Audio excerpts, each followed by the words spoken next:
I have to keep showing up. And that's where I am now. That's the theme for this year for me, where I am showing up. It's my entire life to work. Ah, God, I beg. I cannot believe like our parents did that. Like they just worked. They've just been working. It can be hard out here, but it will not be hard for us and our friends and our loved ones and our families. In Jesus' name, amen. To drink to myself. So this is a life update video. I just want to remind you guys, just kind of bring you guys up to speed, right? Like let's all be on the same page. It's been 4 years since I made a video, so since 2020. So a lot has changed, but not that much really. Because I'm being dramatic now. Not that much. I'm married now. I think I was at the time of my last video. I was either married or I was about to get married. But I am now, so yay.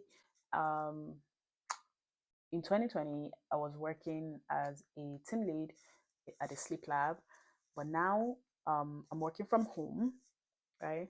I went back to school in 2022, and since going back to school, I've pretty much been working from home just to balance school and work life.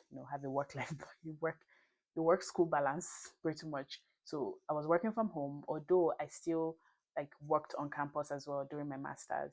So I did my masters in neuroscience at Western University. It was a 2 year long program, and it was a thesis based program. So I had to do my own research, and at the end of it, I had to write a thesis and also defend my thesis and publish the thesis. So I did a lot, guys. Like a lot of the things that I used to think I cannot do, I did them. And that's just one thing about me that I really, really like. I love to challenge myself. Like I'm pretty much my own competition. Like I don't look to other people to set standard for myself. Like I set standard based on myself and like what I can do or can't do, and really like just getting myself out of my comfort zone. That's pretty much something that I like to do. Like I like to be out of my comfort zone. I don't like to once I start to get comfortable, I don't feel fulfilled. Like that was the way I was feeling during my while I was working full time. Like I was just feeling like I want more. I want to achieve more. I want to do more. I want to just pursue life, because being an adult is so weird, because once you get to this other side of things where it's almost like as if all you have to do is just wake up, work Monday to Friday, and then take a break on the weekend, and then you repeat the cycle. Like it can quickly become redundant and like sad.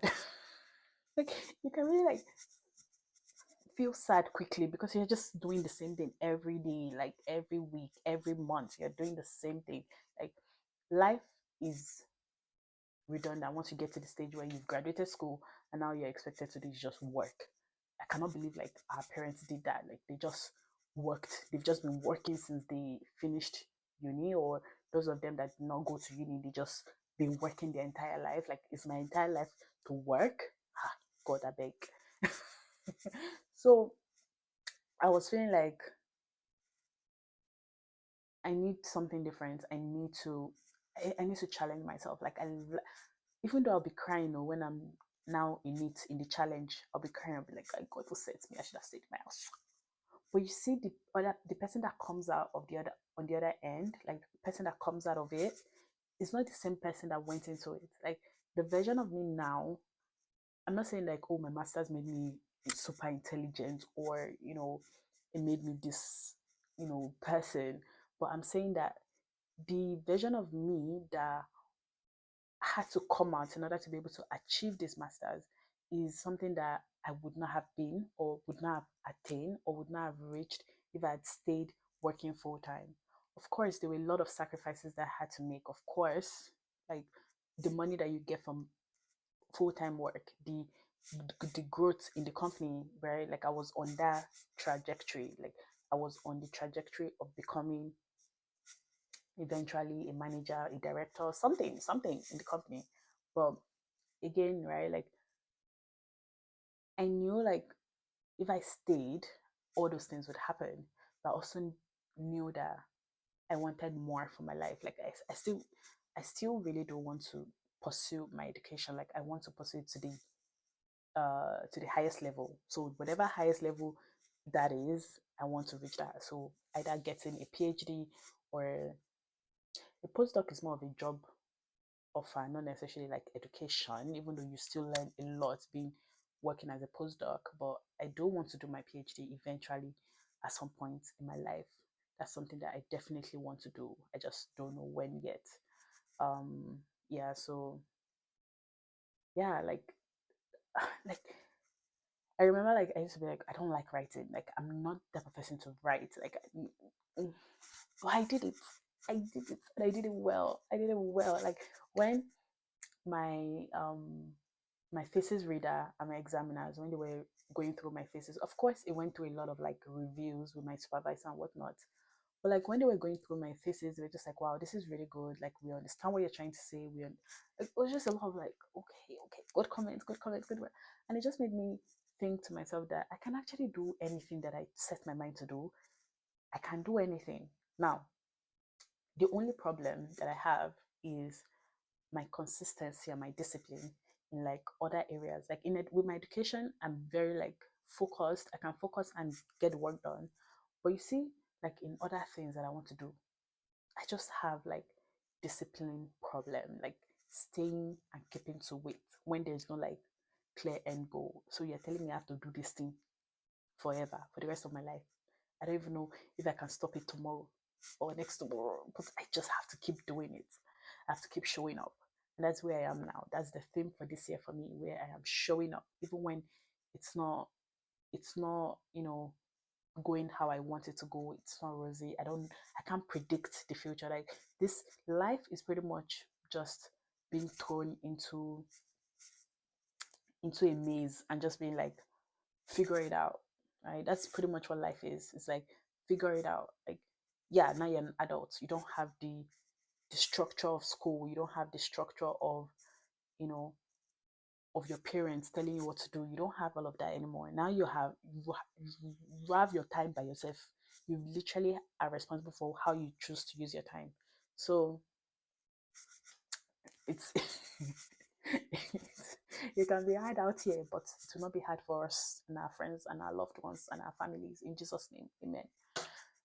So yeah, I did my master's. It was a 2 year long program. I finished last year, October. I graduated in flying colors. When I say flying colors, I'm not getting any award, but if I felt the flying colors inside me because I knew where it took me to get that. Um, During my master's, my younger sister passed away, my baby sister, like the last born. So when that happened, I literally thought to myself, I am gonna have to give up my master's. Like I have to stop my master's. So she passed away in December of 2023. 2024 was my last year. I was pretty much just rounding up my research and writing up my thesis. I was at the point where I was about to finish. And when that happened, I literally thought to myself, I'm gonna have to stop this. Like I'm gonna have to give up on this. Like I cannot do it. But then I got this energy from like the people around me, my community, showing up for me, helping me, calling me, reaching out to me, just being there for me. Like I really felt that like push and that like, oh yeah, although this happened, it doesn't have to be the end. And again, that realization that like life does not stop for you because you are grieving. Like life does not stop for you because you're sad. Like literally, we buried my sister on Monday. I went back to work Thursday or Wednesday that week. So not that I was.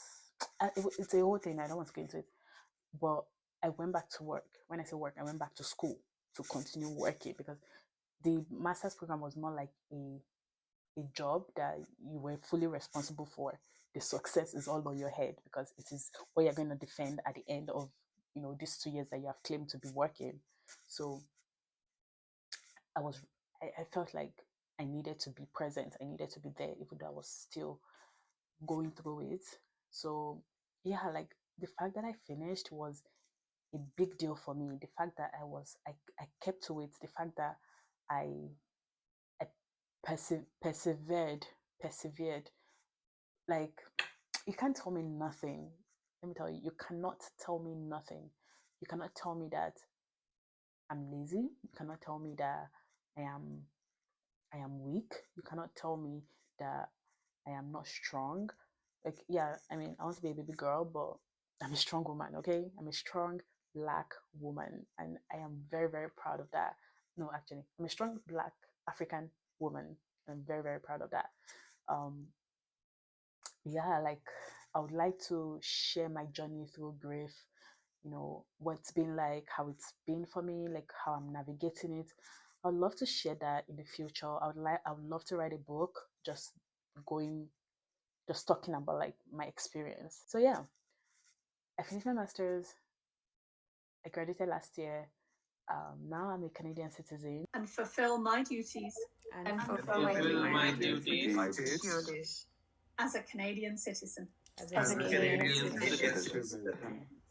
That was lovely. And I didn't mention that I'm a citizen. I'm sorry I'm whispering, guys. Like I don't know if my mic is picking up my voice, but I'm a citizen now, guys. Like I cannot believe it. The Annika of 2013 that came to Canada is like I don't think I ever like imagined this Annika of today, a Canadian citizen. Like I came to Canada as an international student, and the stress of having to. I mean, I did work with lawyers, immigration lawyers, to renew my study permit at some point, apply for my work permit at some point. Like it's been it's just been a lot of adulting, right? I've pretty much grown up in Canada. I pretty much adulted in Canada. So having this kind of huge responsibility of making sure I'm applying for my study permit at the right time, I'm renewing my study permit at the right time, I'm applying for my work permit at the right time, I applied for my PR at the right time. When I first applied for my PR, it was rejected after like a year of waiting.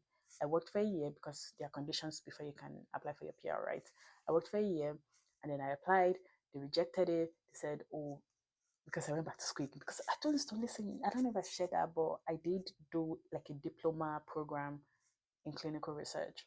So I was doing that while I was also working, and they were like, yeah, your work experience is invalid because you're busy going to school while you're meant to be focusing on work.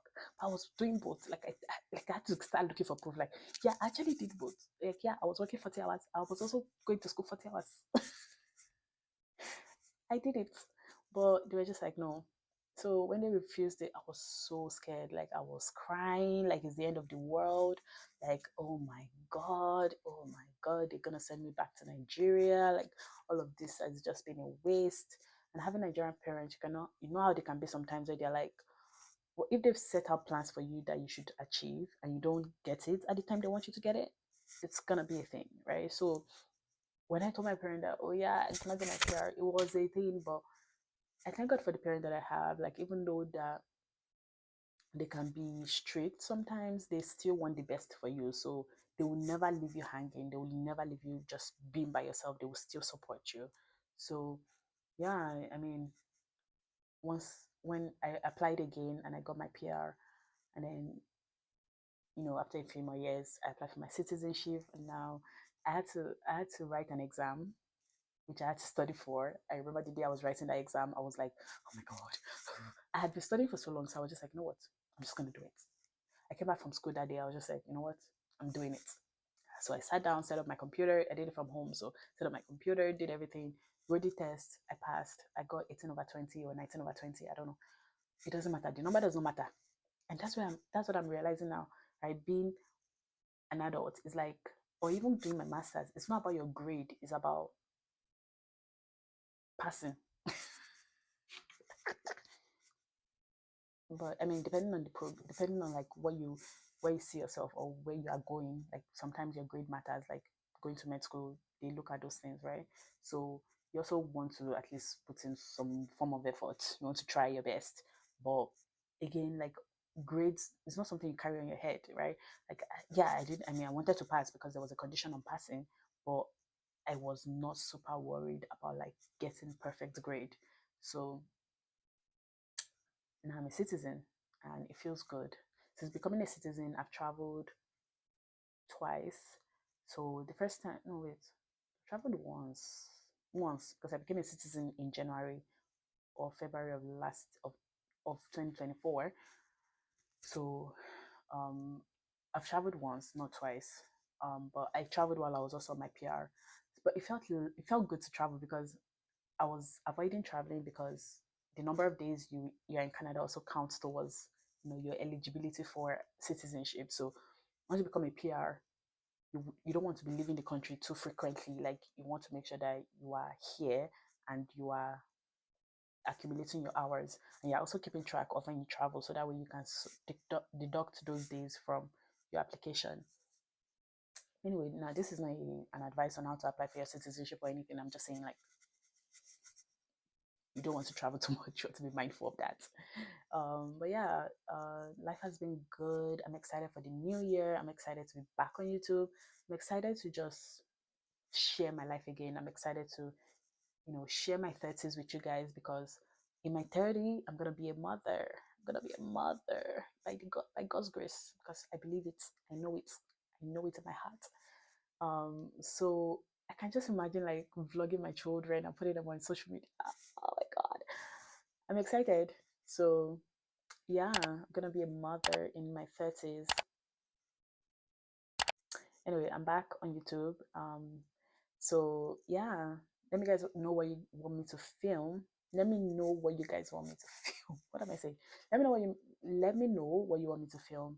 For my next video, it's probably gonna be a vlog. It's probably gonna be me just probably rambling off again, because I just talk. I like talking to myself. Even though I'm filming it, I do really enjoy talking to myself.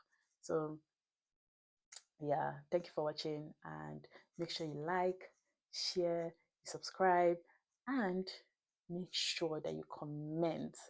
Please leave a comment. Even if it's an emoji, please leave a comment. Like, leaving a comment and liking my video allows YouTube to know that this is something that people are interested in, or people are finding good, and they want to push that, they want to recommend it to other people. My goal for this year, guys, is to reach 1,000 subscribers. Even if it's just $5 that I get on this YouTube, I must make my money. Because I've put in a lot of years. Yeah, I haven't been consistent, but I have, like, if you go through my channel, you see that I have a lot of videos, and these are videos that I actually put in effort to make and edit and put out there for you guys. So it's not like as if I'm a newbie, or a lazy ass just asking people to subscribe without putting in the work. I have put in the work. I will continue to put in the work. I just want to make sure that my effort is being seen. Because it helps me to also be consistent. Like, when I see that people are interested, it helps me to be consistent. Like, I'm the type of person where I want to give knowledge, I want to share, I want to I just want to give you guys information. So if I see that people want something, or are asking specifically for something or information, I would more likely show up consistently. So help me to help myself. Thank you very much. See you in my next video, guys. Bye.